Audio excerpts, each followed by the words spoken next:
The Lotus Sutra. Translated from the Chinese of Kumar Jiva 2007. By Tsugunari Kubo and Akira Yuyama. Chapter V. Herbs. Thereupon the Bhagavat addressed Mahakasyapa and other great disciples saying, Splendid! Splendid! O Kasyapa! You have skillfully explained the real merit of the Tathagata. It is exactly as you have said.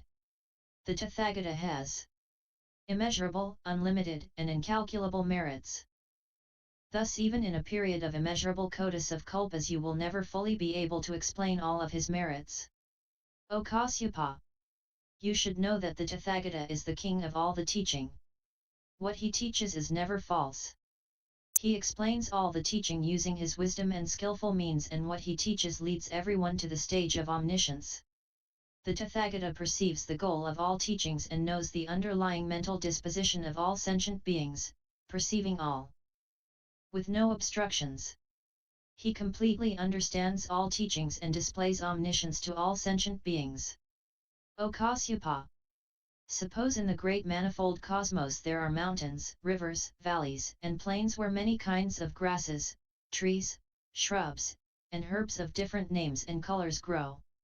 Dense clouds thoroughly cover this great manifold cosmos and rain falls at the same time everywhere, moistening the small, medium, and large roots, stems, branches, and leaves of all the grasses, trees, shrubs, and herbs. The sizes of all the trees depend on whether their capacities are superior, mediocre, or inferior, and the rain falling from the same cloud makes them grow according to the nature of their various seeds. Flowers blossom in the same place and fruit ripens in the same place moistened by the same rain, yet there are differences among these grasses and trees. O Kasyapa! You should know that the Tathagata is exactly like this. He appears in this world like a great overspreading cloud. His great voice resounds over the Devas, humans, and asuras in the world, just as the great cloud thoroughly covers the great manifold cosmos. He declares to the assembly, I am the Tathagata, Arhat, completely enlightened, perfect in knowledge and conduct, well departed, knower of the world, unsurpassed, tamer of humans, teacher of Devas and humans, Buddha, Bhagavat. I set free those who have not been freed. I enlighten those who have not been enlightened and bring calm to those who have not been calmed. I cause those to obtain nirvana who have not yet obtained it. I am the one who knows the present and future worlds exactly as they are. I am the all-knower, the all-seer, the knower of the path, the one who discloses the path and explains it. All of you Devas, humans, and asuras, come and listen to my teachings. At that time innumerable thousands of myriads of kotis of sentient beings approach the Buddha and listen to his teaching. Then the Tathagata, perceiving the faculties of sentient beings, whether they are sharp or dull, diligent or idle, explains the teachings according to their capacities in a variety of immeasurable ways, gladdening and benefiting them all. Having heard his teaching, all of these beings are at peace in this world and are born into a good existence in the future. Through this they will receive peace of mind and be able to hear the teaching. Having already heard the teaching they will become free from obstructions and be able to gradually enter the path to the Dharma according to their capacities. Just like the great cloud that rains upon all the grasses, trees, shrubs, and herbs, whose seeds are watered and which grow according to their capacities, the Tathagata teaches the Dharma of one aspect and character, that is to say, the character of liberation, dispassion, and cessation which ultimately leads to omniscience. Those sentient beings who hear, hold, and recite the teachings of the Tathagata and practice it accordingly will nevertheless not perceive the merit that they have obtained. Why is this? Only the Tathagata knows the seed, character, disposition, and capacity of sentient beings. Only he knows what they contemplate, think, and practice, how they contemplate, think, and practice, what teachings they contemplate, think, and practice, and what teaching they obtain through what teaching. Only the Tathagata exactly perceives and knows without obstructions the various states in which sentient beings reside. It is just like the grasses, trees, shrubs, and herbs that do not know their own natures, whether they are superior, mediocre, or inferior. Yet the Tathagata knows the teachings of one aspect and character, the character of liberation, dispassion, cessation, complete nirvana, and eternal tranquility which ultimately leads to emptiness. The Buddha knows this and perceives the aspirations of sentient beings. For this reason, in order to protect them, he does not immediately teach omniscience. O Kasyapa! It is a rare thing that all of you know that the Tathagata teaches according to your capacities and that you believe and accept it. Why is this?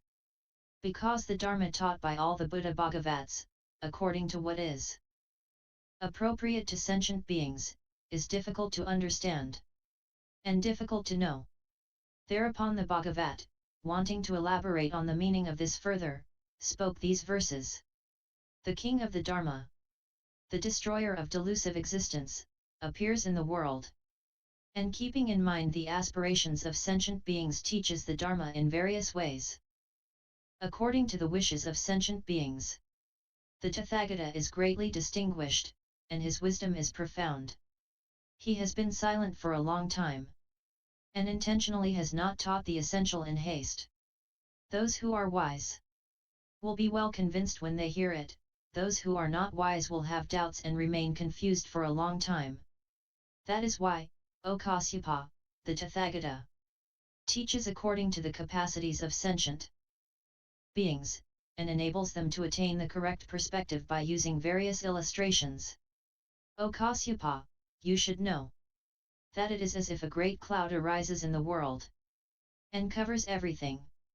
This beneficent cloud contains moisture and bright lightning flashes from it. The sound of its thunder shakes the earth afar and gladdens the people. It conceals the sun and cools the earth. The spreading cloud hangs so low, as if it could be touched. Everywhere, equal, and immeasurable. The rain pours down and moistens the earth. Grasses, herbs, large and small trees. All kinds of crops, seedlings, sugarcane, and grapes growing in the depths of the mountains, in rivers and in precipitous valleys, are all watered and completely nourished by the rain. The dry earth is moistened everywhere, and the herbs and trees grow up thickly. Out of this cloud the same rain waters these grasses, trees, and shrubs each according to their capacities. All the trees, small, medium, or large, are able to grow in accordance with their capacities. The luster and colors of the roots, stems, branches, leaves, and flowers are all freshened by the same rain. Each of these, although receiving the same moisture, reaches a greater or lesser size, in accordance with their different dispositions, characteristics, and natures. The Buddha is exactly like this. He appears in the world as a great cloud, which covers everything universally. Once appearing in this world, he illuminates and explains the essence of the teachings for the sake of sentient beings. The great seer, the Bhagavat, expounds this to the assembly of all the Devas and humans. I am the Tathagata, the best of humans. I appear in the world to nourish sentient beings just as the great cloud moistens all the withered trees. I cause everyone to be rid of suffering and attain ease of heart, worldly happiness, and the joy of nirvana. So, Devas and humans, listen carefully. Come, all of you, and look at the highest one. I am the Bhagavat. No one is equal to me. I appear in this world to bring peace of mind to sentient beings and to teach the Dharma of immortality to the great assembly. This Dharma has a single flavor of liberation and nirvana. I expound its meaning with the same subtle voice, always making the Mahayana the subject of my illustrations. I see everywhere, and regard all as equal. I have no feelings of like or dislike. For me there is no this or that. Nor do I have either love or hate. I have no attachments and make no distinctions, and so always teach the Dharma equally to all, and teach the same thing to one person, as I teach to everyone else. I always teach the Dharma and nothing else. Going or coming, sitting or standing. I never tire of satisfying the world. Just like the rain that gives nourishment universally. I tirelessly pour down the rain of the Dharma equally on those who are noble or humble, superior or inferior, who keep or break the precepts, who have good or bad conduct, right or wrong views, sharp or dull faculties. According to their power to understand, all sentient beings who hear my teaching dwell in various stages. Those living among humans. Devas, noble emperors, Sakra, and Brahma kings are like the small herbs. Those who know the incorruptible Dharma, who are able to attain nirvana, have the 6 transcendent powers, and have attained the 3 sciences.